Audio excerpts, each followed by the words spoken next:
Ya, puji Tuhan, sore hari ini kita boleh sama-sama kembali bersekutu dalam ibadah kita. Dan Bapak Ibu Saudara sekalian, saya kembali mengajak kita belajar kebenaran firman Tuhan sore hari ini. Sebuah tema yang kita pelajari sepanjang bulan ini adalah tentang karya Roh Kudus dalam kehidupan orang percaya. Ya, sebelum kita nanti menyambut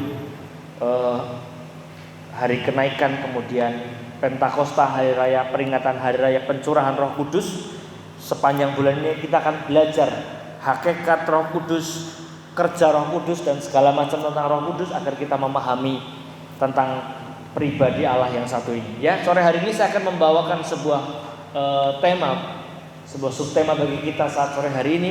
Kita akan melihat sama-sama tentang Roh Kudus atau Roh Rakus. Boleh baca sama-sama judulnya?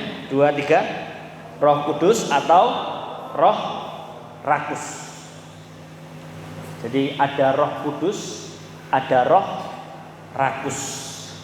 Ya, jadi kita mau ikut yang mana gitu ya.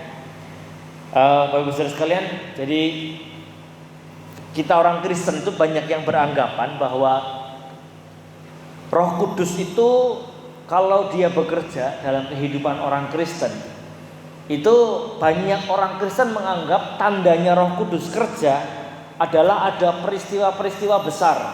Ya, jadi ada peristiwa-peristiwa yang spektakuler.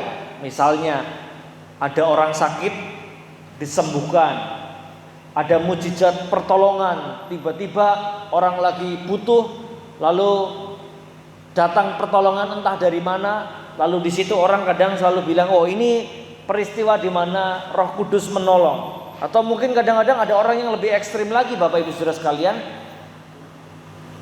Ada yang menganggap bahwa kalau Roh Kudus kerja itu ada tanda-tanda ajaib tertentu. Misalnya ada suara dalam hati, misalnya ada cahaya, lalu atau mungkin ada suara yang terdengar seperti petir menggelegar begitu. Lalu kita menganggap itu adalah pekerjaan dari Roh Kudus. Nah, Kisah Para Rasul pasal yang kelima, ayat yang ke-15 sampai dengan 16. Di sana menceritakan sebuah kisah, Bapak Ibu Saudara sekalian. Saudara kalau ada bisa baca di depan, saya ada tulis di depan. Kisah Para Rasul pasal yang kelima ayat 15 dan 16. Di sini ditulis sebuah kisah tentang seorang murid Tuhan Yesus yang namanya Petrus. Di sana diceritakan begini, coba lihat sama-sama. Bahkan mereka membawa orang-orang sakit keluar ke jalan raya dan membaringkannya di atas balai-balai dan tilang, supaya apabila Petrus lewat, setidak-tidaknya bayangannya mengenai salah seorang dari mereka. Dan juga orang banyak dari kota-kota sekitar Yerusalem datang berduyun-duyun, serta membawa orang-orang yang sakit dan orang-orang yang diganggu roh jahat, dan mereka semua disembuhkan. Ini rasul yang namanya Rasul Petrus. Itu Bapak Ibu Saudara sekalian, kisah ini menceritakan bahwa orang itu berbondong-bondong, berduyun-duyun, mereka berdiri di bawahnya Petrus, supaya kalau pas Petrus lewat, bayangannya saja kalau kena sama orang sakit bisa disembuhkan katanya. Orang yang kerasukan roh jahat itu bisa ditengging roh jahatnya. Nah, jadi Bapak Ibu Saudara sekalian, ini kalau zaman sekarang ini keren banget Petrus. Ya, jadi Kak, digeser ke layar mouse-nya, jangan digeser-geser lagi, supaya bisa di next aja Kak. Ya, jadi Petrus ini keren banget Bapak Ibu Saudara sekalian.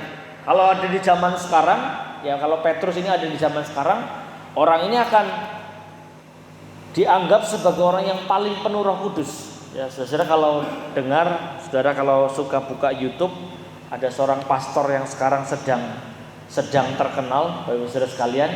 Ada seorang pastor yang sedang ngehit ini, namanya Pastor Andy Simon.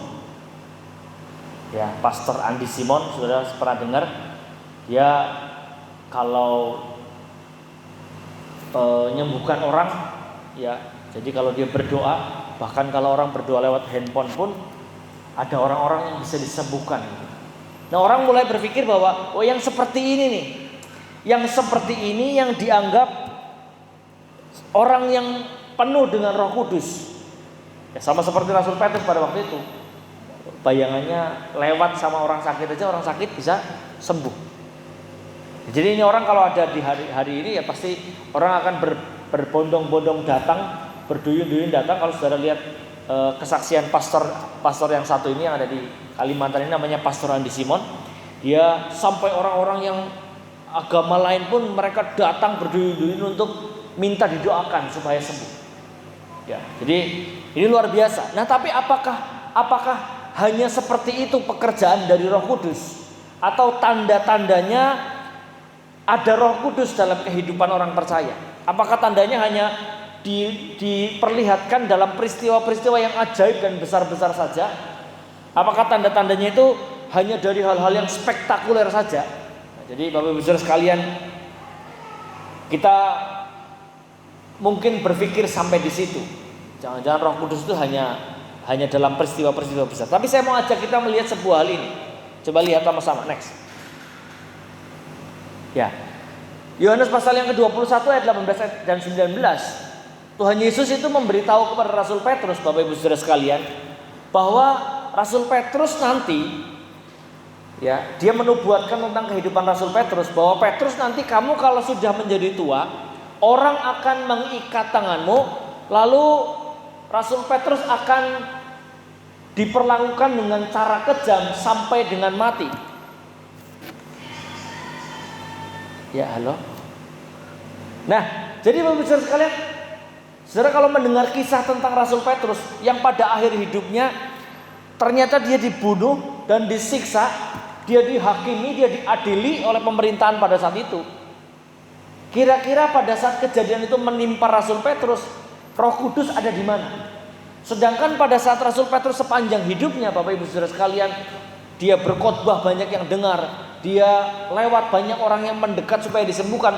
Tapi dirinya sendiri ketika dia diadili, ketika dia dihukum, ketika dia dirajam, ketika dia disiksa, kira-kira menurut Bapak Ibu Saudara sekalian, ketika Rasul Petrus menjalani itu, kira-kira dia berdoa apa enggak?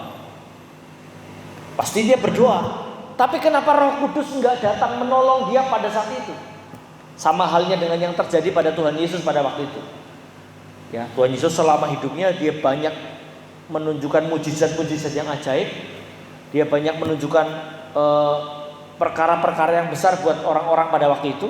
Tapi pada saat dia disalib, orang mulai bilang begini, Allah, orang ini gimana? Orang lain dia bisa selamatkan, tapi dirinya sendiri tidak dapat dia selamatkan. Hal yang sama itu terjadi juga kepada banyak murid-murid Tuhan Yesus yang lain, Bapak Ibu Saudara sekalian. Mereka pada saat mengakhiri hidupnya, hampir keseluruhan murid Tuhan Yesus, ke-12 murid itu Tuhan Yesus itu, mereka semua mati dengan cara yang mengenaskan. Ada yang dicincang, ada yang digoreng, ada yang dimasukkan ke dalam kandang binatang buas, ada yang diikat kakinya lalu ditarik pakai kendaraan pada waktu itu sampai dengan mati karena ketarik oleh kendaraan, ada yang mati karena pukulan-pukulan batu di jalan raya. Hampir semuanya itu mati dengan cara mengenaskan. Nah, Roh Kudus ada di mana? Kalau selama hidupnya Rasul Petrus dan rasul-rasul yang lain mereka melayani Tuhan, dan Roh Kudus kalau memang tandanya hanya dari peristiwa-peristiwa besar itu, maka ketika rasul-rasul menghadapi keadaan yang genting seperti itu di akhir hidupnya, Roh Kudus kira-kira ada di mana? Ya, kesusahan orang lain dia bisa nolong, tapi kesusahannya dia sendiri kok Roh Kudus nggak datang menolong. Matinya pun tersiksa.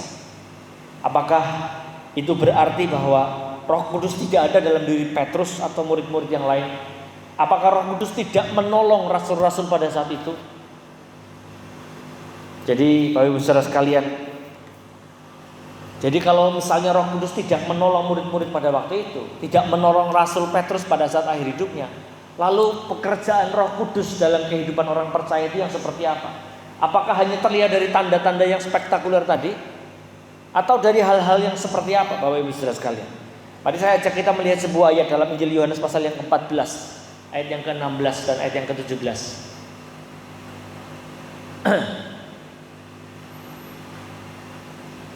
Ya.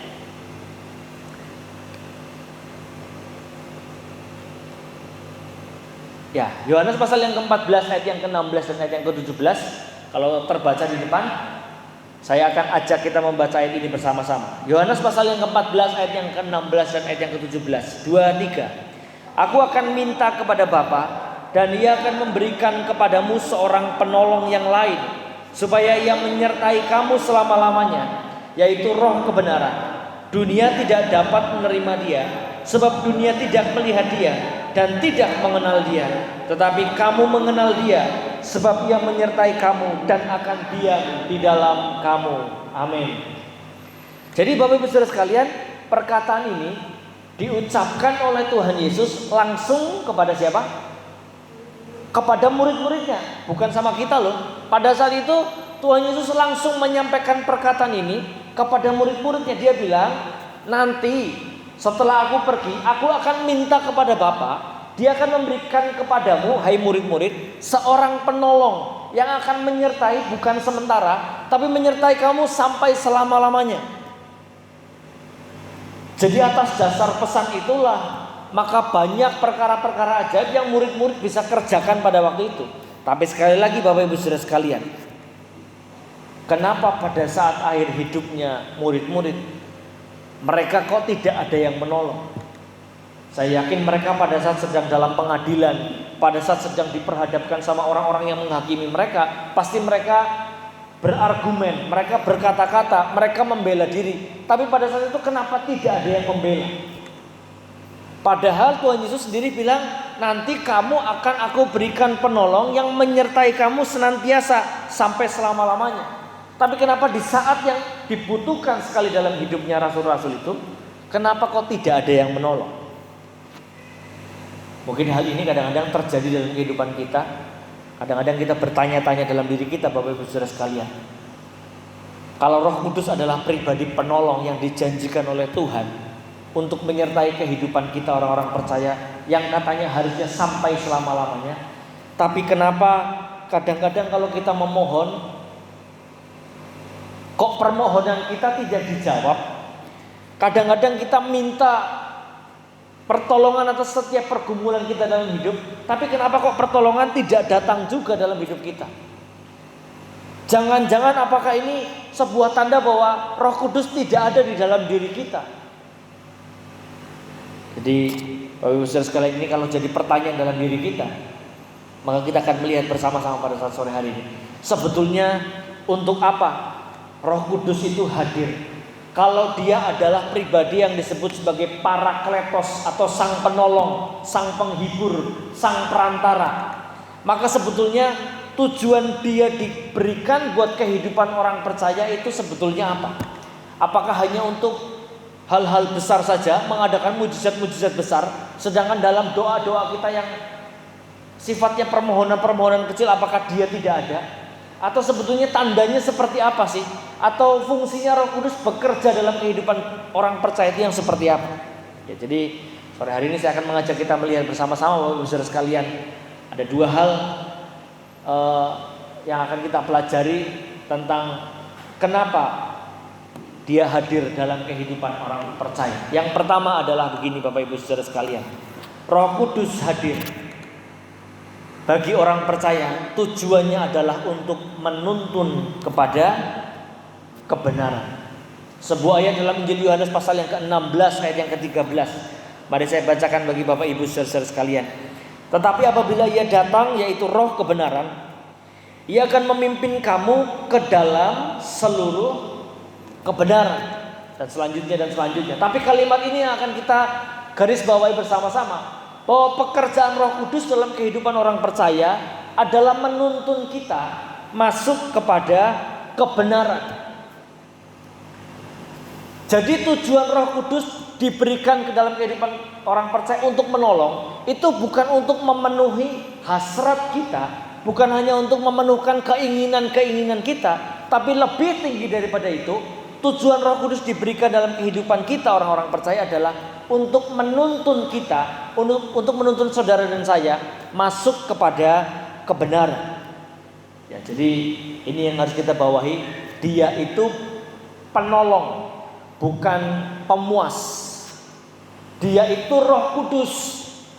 Roh Kudus adalah pribadi Allah. Ya, jadi kalau dia pribadi Allah, ya, saudara, kita tahu dalam kekristenan ada konsep yang namanya Tritunggal. Ya, ada Tritunggal, ada Allah Bapa, ada Allah Sang Putra, ada Allah Roh Kudus. Ini bukan tiga pribadi yang berbeda. Ini bukan tiga fisik yang berbeda. Ini satu pribadi Allah. Ya. Allah adalah eksistensi Allah itu sendiri. Tuhan Yesus adalah kalimatnya Allah yang menjadi daging. Allah Roh Kudus adalah satu bagian dirinya, rohnya Allah. Ya, jadi Allah Bapa itu adalah eksistensinya Allah sendiri. Nah, jadi Bapak Ibu Saudara sekalian, karena dia adalah pribadi Allah sendiri, maka dia itu adalah pribadi yang menolong, bukan memuaskan keinginan kita. Artinya bahwa pada saat dia adalah penolong, berarti dia akan ada bagi kita dalam hal-hal yang lemah dalam diri kita. Jadi Bapak Ibu Saudara sekalian, kira-kira dalam hal apa kita paling lemah dalam hidup? Kelemahan manusia yang paling besar itu apa sih? Kelemahan kita manusia yang paling besar adalah lemahnya kita dalam mentaati perintahnya firman Tuhan. Paling susah manusia itu. Kita itu kalau mau nurut nasihat-nasihat yang lain kadang-kadang kita lebih gampang lakukan. Tapi yang paling susah untuk kita ikuti dalam kehidupan kita adalah dalam mentaati perintah firman Tuhan. Saudara bisa bayangkan, hukum Taurat saja Bapak Ibu Saudara sekalian. Hukum Taurat itu ada 10 hukum. Ya, ada 10 hukum. Tapi turunan dari hukum yang 10 itu, ya, jadi hukum pertama sampai dengan hukum 10 itu dipecah menjadi sekitar 600-an lebih hukum. Itu hukum Taurat. Jadi pasal 1 itu turunan hukumnya, kalau itu ada 600 berarti satu hukum itu turunannya ada sekitar 60. Jadi jangan menyebut nama Tuhan sembarangan misalnya, itu turunannya banyak. Harus ini, harus ini, harus itu. Sampai totalnya dari hukum Taurat ada sekitar 600 lebih. Nah, caranya bagaimana manusia bisa mentaati seluruh aturan-aturan firman Tuhan, seluruh aturan-aturan hukum Taurat? Maka di situ Tuhan Yesus bilang begini, untuk bisa mentaati kebenaran firman Tuhan, untuk menuntun untuk kita hidup di dalam kebenaran yang seutuhnya, maka disitulah karya Roh Kudus bekerja dalam kehidupan kita orang percaya. Karena untuk taat kepada firman Tuhan, percayalah, saya dan Bapak Ibu Saudara sekalian nggak sanggup kalau tanpa pertolongan Roh Kudus. Jadi kalau Bapak Ibu Saudara sekalian bisa taat kepada firman Tuhan, itu bukan karena kita mampu. Kalau kita bisa taat kepada satu saja perintah Tuhan, itu bukan karena kita bisa menahan diri, enggak bisa. Tapi semua karena pertolongan Roh Kudus yang membuat kita mampu untuk bisa taat kepada firman Tuhan. Paling gampang aja lah, datang beribadah, datang bersekutu, mendengarkan firman Tuhan. Itu kan sebuah hal yang kelihatannya sederhana. Tapi kalaupun Bapak Ibu Saudara sekalian bisa datang di tempat ini, bisa bersekutu, bisa mendengarkan kebenaran firman Tuhan, bisa dengan baik mengikuti ibadah dengan baik, percayalah Bapak Ibu Saudara sekalian, semua itu karena Roh Kudus memampukan kita. Kalau enggak, saudara, kalau Roh Kudus enggak memampukan kita, saudara mau berangkat ke gereja, saudara rasanya aras-arasan temen ya, kalau mau berangkat kayaknya badannya pegel sedikit aja rasanya, wis lah, Tuhan tahu kok badan saya lagi sakit. Kalau bukan karya Roh Kudus, saudara sekalian, kita mau melangkah ke tempat ibadah untuk bersekutu saja, wah, alasannya banyak lah pokoknya. Mendung sedikit aja kita sudah mulai, aduh aku orang duwe jas hujan, wis siji, aku awake lagi mandan orang kemenak, aku keselen wingi bar kerja, wis lah ngasor di situ, Tuhan tahu, nyong berdoa nang omah bae ora apa-apa. Terlalu banyak alasan manusia untuk tidak taat kepada firman Tuhan. Oleh sebab itu kita butuh sekali pertolongan Roh Kudus. Jadi Bapak Ibu Saudara sekalian, pertolongan Roh Kudus menuntun kita kepada kebenaran. Artinya Artinya juga bahwa begini Bapak Ibu, bahwa Dia itu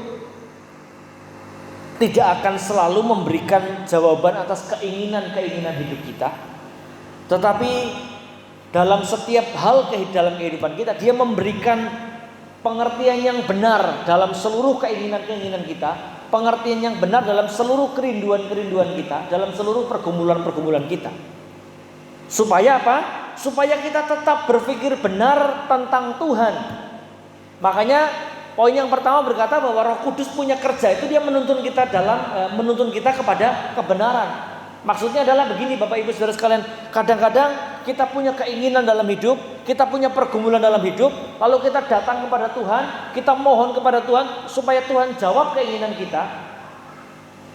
Nah, pada saat Tuhan tidak jawab keinginan kita, Tuhan gak jawab kerinduan kita, Tuhan gak jawab pergumulan kita, kadang-kadang kita manusia itu mulai berpikir begini, aduh Tuhan ini kayaknya gak sayang sama saya nih.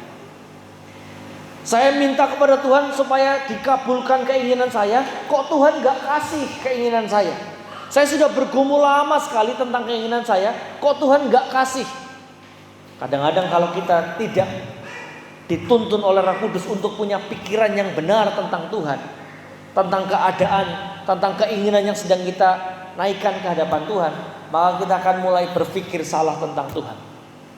Nah, karya Roh Kudus di situ Bapak Ibu Saudara sekalian. Ketika saudara sedang bergumul tentang sesuatu, ya, saudara di sini semua ada yang punya pergumulan, ada yang nggak punya pergumulan, semua punya, ada yang pergumulannya banyak sekali. Dalam pergumulan-pergumulan itu, kira-kira menurut Bapak Saudara sekalian, semua dijawab sesuai dengan keinginan nggak? Enggak. Bahkan kadang-kadang 10 dari pergumulan kita yang kayaknya dijawab nyerempet aja dari keinginan kita, mungkin 1 lah. Yang 9 kadang-kadang gak sesuai, atau belum, atau sudah lama nunggu dan gak datang-datang. Tapi kenapa saudara masih terus bisa bertekun dalam doa kepada Tuhan sampai hari ini? Kenapa? Karena Roh Kudus yang menolong. Roh Kudus yang menuntun kita kepada kebenaran. Supaya kalau kita menghadapi pergumulan, kita sedang menghadapi tantangan, kita sedang berdoa untuk anak kita, untuk pasangan kita, untuk orang tua kita, untuk keluarga kita, untuk tetangga kita. Walaupun kita sudah berdoa dalam jangka waktu lama, kok Tuhan belum jawab-jawab, tapi kita masih terus mau setia berdoa kepada Tuhan. Itu bukan karena daya kemampuan kita, itu karena kerja Roh Kudus yang menuntun kita kepada pengertian yang benar tentang Tuhan. Manusia itu Bapak Ibu Saudara sekalian, kalau tidak dituntun oleh Roh Kudus, setiap hari isinya nyalahkan Tuhan, percayalah. Kepaduk nyalahkan Tuhan, dan yang kesok nawatu nengkene, gitu, misalnya begitu. Kita manusia itu paling gampang nyalahin Tuhan. Dah setiap hari kita kalau ada apa saja, pengennya itu nyalahin. Kalau nggak nyalahin orang lain sekitar kita, kalau udah nggak ada yang nyalahin, ya berarti Tuhan yang salah. Pokoknya jangan ada diri kita tuh nggak salah, pokoknya semua salah. Dan paling gampang kita tuh menyalahkan Tuhan untuk setiap keadaan yang kita hadapi hari ini. Tuhan, aku kok uangnya nggak banyak sih? Aku udah kerja mati-matian, sudah berkeringat mati-matian, kok duitnya kok nggak ngumpul-ngumpul? Ini pasti gara-gara Tuhan ini. Kita paling gampang nyalahin Tuhan. Tapi kenapa Bapak Ibu Saudara sekalian masih terus datang kepada Tuhan? Berdoa, terus bergumul, terus beribadah, terus bersekutu, terus minta kepada Tuhan. Kira-kira kenapa? Karena pertolongan Roh Kudus. Semua pekerjaan Roh Kudus. Jadi Bapak Ibu Saudara sekalian, untuk kita bisa berpikir tentang benar, tentang Allah dengan benar, itu pun kita dituntun oleh Roh Kudus. Saudara bisa setia sampai dengan hari ini, itu tuntunan Roh Kudus. Saudara bisa bertahan dalam hidup. Ya, orang lain mungkin kalau lihat pergumulan saudara rasanya, orang itu ya kalau menghadapi pergumulan dari dulu masalahnya dari 10 tahun yang lalu sampai dengan hari ini, masalah yang dihadapi sama. Gak kuat menghadapi pasangan, gak kuat menghadapi orang tua, gak kuat menghadapi mertua, menghadapi anak, menghadapi saudara. Tapi kok bisa bergumul dalam waktu yang panjang dan tetap setia berdoa kepada Tuhan. Itu semua Karena kekuatan Roh Kudus yang memampukan kita untuk kita bisa berdiri sampai dengan hari ini. Kita bisa terus berpikir benar tentang Tuhan. Itu semua karena tuntunan Roh Kudus. Jadi Roh Kudus juga membantu kita, Bapak Ibu Saudara sekalian. Artinya menuntun kepada kebenaran adalah Dia menolong kita untuk mengingatkan kita tentang segala sesuatu yang sudah diajarkan kepada kita. Sebuah ayat, mari saya ajak kita melihat bersama-sama. Yohanes pasal yang ke-14 ayat yang ke-26.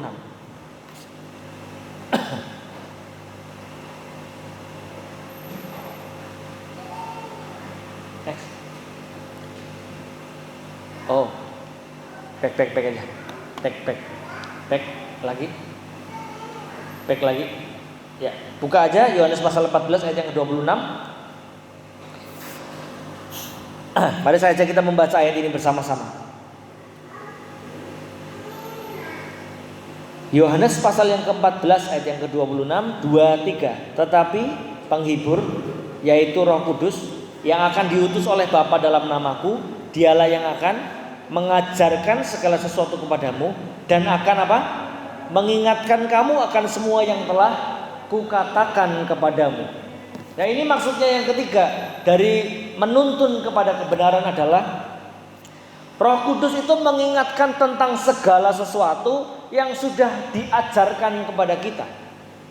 Berapa banyak firman Tuhan yang saudara sudah dengar sampai dengan hari ini? Kira-kira berapa Bapak Ibu Saudara sekalian? 100 lebih? 500? Kira-kira berapa?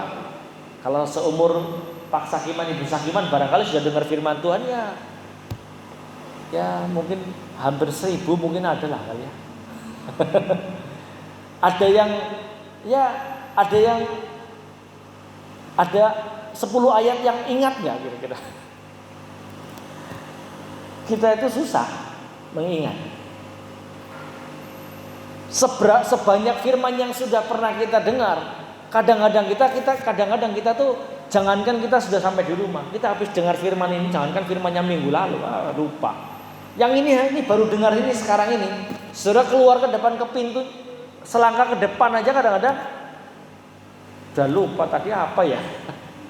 Jangankan besok, ini nanti keluar ke depan aja sudah lupa. Tapi herannya ketika kita sedang menghadapi pergumulan dalam hidup, saudara pernah merasakan hal ini enggak? Tiba-tiba kok ada sebuah ayat yang diingatkan oleh Tuhan. Oh, tiba-tiba kok ingat, segala perkara dapat kutanggung dalam Dia yang memberi kekuatan kepadaku. Kadang-kadang perkataan-perkataan itu muncul. Dari mana hal seperti itu muncul? Itu adalah karya Roh Kudus. Ketika saudara ada dalam pergumulan, saudara sedang menghadapi sesuatu dalam hidup, hati dan pikiran kita kadang-kadang tiba-tiba Roh Kudus itu munculkan firman dalam diri kita yang menguatkan diri kita. Itu bukan dari diri kita. Ketika kita menghadapi segala sesuatu, Roh Kudus menolong kita untuk mengingat hal-hal yang pernah diajarkan kepada kita. Makanya Bapak Ibu Saudara sekalian, ketika firman Tuhan sedang disampaikan, Bapak Ibu Saudara harus berdoa kepada Tuhan supaya minta kepada Roh Kudus, Allah Roh Kudus tolong meteraikan firman itu dalam hati dan pikiranku. Supaya pada saat nanti aku keluar dari ruangan ini, aku kembali kepada kehidupanku ketika aku menghadapi sesuatu dalam hidup. Ketika aku sedang menghadapi kebuntuan dalam hidup, maka Roh Kudus juga akan membantu mengeluarkan firman itu dari perbendaharaan hati dan pikiran kita. Maka setiap kali setelah firman saya seringkali berdoa, Allah Roh Kudus tolong meteraikan kebenaran firman Tuhan dalam hati dan pikiran seluruh sidang jemaat Tuhan, seluruh hati dan pikiran kami. Supaya apa? Dimeteraikan Roh Kudus. Supaya pada saat kita sedang dalam kehidupan, kita sedang menghadapi pergumulan, kita sedang menghadapi tantangan, firman yang sudah dimeteraikan dalam hati dan pikiran kita oleh Roh Kudus, nanti Roh Kudus juga yang akan mengeluarkan itu untuk mengingatkan kepada kita segala sesuatu yang memang sudah pernah diajarkan dalam kehidupan kita. Itu karya Roh Kudus. Jadi kalau saudara sedang jalan sedang letih sekali dalam hidup, sedang menghadapi problem yang gak rampung-rampung, saudara sedang sedih sekali, saudara sedang mengelus dada, tiba-tiba saudara diingatkan tentang kebenaran firman Tuhan untuk tetap kuat, untuk tetap bersyukur, untuk tetap bersukacita, untuk tetap berdoa. Itu bukan karena kepintaran kita, bukan karena akal pikiran kita, tapi kerja kuasa Roh Kudus yang mengingatkan kita tentang firman-firman itu. Jadi Bapak Ibu Saudara sekalian, bersyukur kita punya pribadi penolong yang luar biasa dalam hidup. Kalau tidak ada Roh Kudus, saya tidak bisa membayangkan kehidupan kita akan seperti apa. Kita sedang dalam pergumulan, kita akan gampang lari dari Tuhan. Kita sedang menghadapi permasalahan, kita akan gampang ambil jalan pintas. Kita akan gampang untuk selesaikan masalah kita dengan cara-cara yang biasa dunia lakukan. Tadi siang saya datang mengunjungi seorang ibu. Dia menghadapi sebuah pergumulan, ya, dia ada anggota keluarganya yang diganggu oleh orang lain, diganggu dengan cara yang tidak baik sama orang lain, anggota keluarganya dia terdekat. Pada saat orang yang ganggu ini datang di rumahnya dia, lalu dipaksa mengakui perbuatannya yang sudah pernah dilakukan kepada anggota keluarganya. Ibu ini pada saat lihat wajahnya si pelaku ini, dia marah sekali hatinya. Ya, tadi dia cerita sama saya, pokoknya pengennya tangannya ini pengen diangkat, pengen digaplokin begitu. Malah sampai dia bilang, kamu tak bunuh kamu, mati kamu di tangan saya. Sudah sampai begitu karena saking marahnya mengingat perlakuan luar biasa jahat yang dilakukan oleh orang itu kepada anggota keluarganya. Tapi dia cerita begini, pada saat dia mau ngangkat tangan begini, tiba-tiba ada yang bisikan dia dalam hati bilang, jangan turunin tanganmu, jangan lakukan apapun, jangan lakukan tindakan fisik. Kira-kira dari mana itu ada seperti itu? Dari karya Roh Kudus. Roh Kuduslah yang memeteraikan firman dalam hati dan pikiran kita dan mengeluarkannya dari perbendaharaan hati dan pikiran kita ketika kita sedang menghadapi apapun dalam hidup. Itulah yang dimaksud dengan Roh Kudus menuntun kita kepada kebenaran. Dia memeteraikan firman. Ya, dia menolong kita dalam hal-hal yang lemah dalam diri kita. Ya, dia memberikan pengertian yang benar tentang apapun yang terjadi dalam hidup kita. Itulah karya Roh Kudus dalam kehidupan orang percaya. Dan kita bersyukur Bapak Ibu Saudara sekalian, Roh Kudus itu hanya diberikan hanya kepada orang-orang yang percaya. Di dalam Alkitab kita belajar tentang karunia-karunia roh.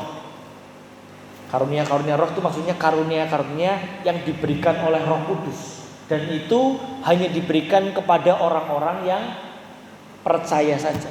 Percaya kepada siapa? Ya percaya kepada Tuhan Yesus. Percaya kepada pribadi Allah. Percaya kepada pribadi Allah Roh Kudus. Maka kita bersyukur Bapak Ibu Saudara sekalian, kita disertai oleh Roh Kudus, kita dituntun oleh Roh Kudus. Nah, tugas kita adalah menyadari keberadaan pribadi Roh Kudus. Poin pengakuan iman kita yang nomor 5 kan tentang Roh Kudus ya, bahwa Roh Kudus adalah pribadi Allah yang menguduskan, yang memungkinkan orang beriman hidup kudus dengan jalan apa? Tinggal di dalam diri orang beriman. Diri orang beriman itu kan artinya di dalam diri orang yang percaya, di dalam tinggal di dalam diri orang beriman dan apa? Memenuhi orang percaya. Jadi ketika kita memutuskan percaya kepada Tuhan Yesus, satu paket yang disertakan dalam hidup kita adalah Dia akan memberikan pribadinya Dia sendiri untuk tinggal di dalam diri kita, memenuhi diri kita. Tapi butuh kita membangun kesadaran bahwa dalam diri kita ada pribadi Roh Kudus. Kadang-kadang kalau kita sedang ngotot dengan keinginan kita untuk kita berbuat menyimpang dari kebenaran, maka di situ sebetulnya apakah Roh Kudus pergi? Enggak. Dia ada tetap dalam diri kita, tapi dia berduka karena hal-hal buruk yang kita lakukan. Maka kita harus menyadari, kita harus membangun sebuah kesadaran dalam hati kita bahwa Roh Kudus itu tinggal dalam diri kita, memenuhi kehidupan kita. Sehingga kalau kita sadar bahwa Roh Kudus ada di dalam diri kita, memenuhi diri kita, kita nggak akan gampang hidup sembarangan. Kita akan bertindak dengan penuh kuasa karena kita tahu bahwa dalam diri kita ada Roh Kudus. Ketika kita dalam pergumulan, ketika kita dalam masalah, maka kita tinggal bilang begini, Allah Roh Kudus, ingatkan aku tentang firman yang sudah pernah kau ajarkan. Ketika kita sedang dalam kelemahan-kelemahan kita tinggal bilang dalam hati kita, karena dia ada dalam diri kita tinggal bilang begini, Allah Roh Kudus, bantu aku dalam kelemahanku. Allah Roh Kudus, aku sedang menghadapi sesuatu ini di depanku, pergumulanku ini berat, tantangan yang di depanku ini susah, ujian yang di depanku ini besar sekali. Allah Roh Kudus, tolong sertai aku, beri aku kekuatan, beri aku pertolongan. Kita harus bisa berani berkata seperti itu karena apa? Itu menunjukkan bahwa kita sedang membangun kesadaran bahwa dalam diri kita ada pribadi Roh Kudus.